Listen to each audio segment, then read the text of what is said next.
So I'm back in the barn. I just came back from Home Depot, about a 50-minute drive. Spent about an hour in there trying to figure out what to get, where to find it, get my wood cut. But overall successful Home Depot trip. I love the people there. They're always so nice. This is what I was looking for at Home Depot because it's not sold anywhere else at any other hardware stores in the area. Poly panel. This is what I'll be using as a styrofoam to cut out using this handy dandy foam cutter that I ordered. And it'll make it pretty easy for me to cut out the obstacles that I need to prep them for the concrete and putting them onto the actual board. All right, so I've got one piece of styrofoam out of the packaging, and for this first piece, I think I'm gonna tackle the kickers. So they're gonna be symmetrical. They're gonna be the exact same placement on either side of each other. So I'm gonna first mark that out and then start cutting. I mean, this is gonna be my first time trying the foam cutter, so we'll see how it goes, and hopefully it's pretty successful.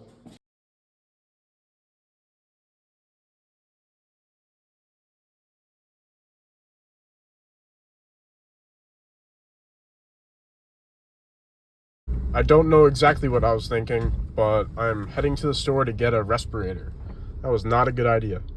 Okay, so I got my respirator, which is crucial because I learned that cutting polystyrene is really bad. The fumes that come out of it, not good for you.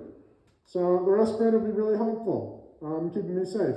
Okay, so I didn't like how the first cut came out, so now I'm going to be trying these cuts instead and see if that gives us a better result.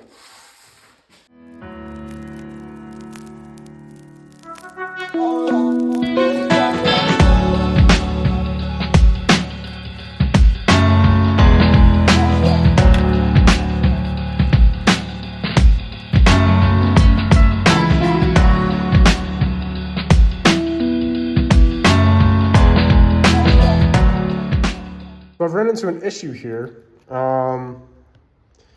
The adhesive I was using was this Gorilla contact adhesive, and when I sprayed that on the foam, it completely corroded the area I sprayed it on. So this middle section is basically gone, so therefore if I was trying to make a diagonal cut here to make a ramp, there's nothing there.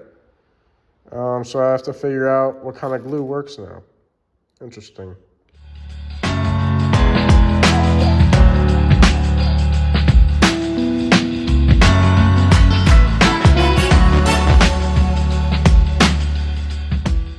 Here are the two kickers. I know they're in rough shape, but I cut them down, and I believe when I use the cutting wire, it melts a lot of other foam that I don't want melted. So I took some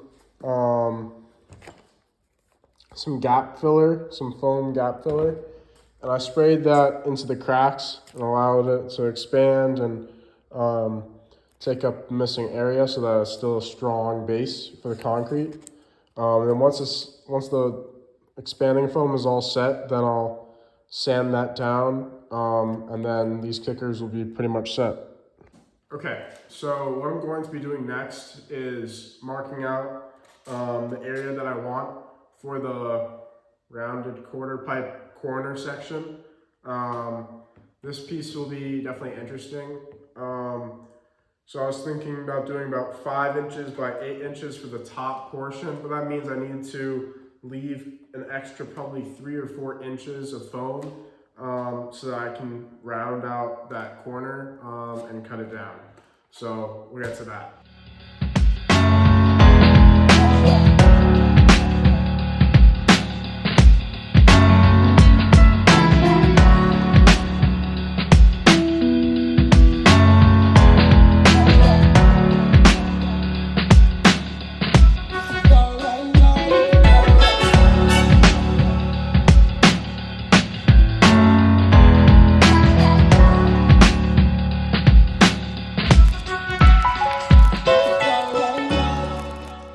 So we got this stacked set, and the glue I switched to was Gorilla clear glue, just normal like super glue instead of the spray adhesive. And I believe this has been helping with the corrosion. It says it's good for foam, so we're gonna glue this together. I'm probably gonna let this sit for a while, and I'm gonna move over to my stair set while this cures.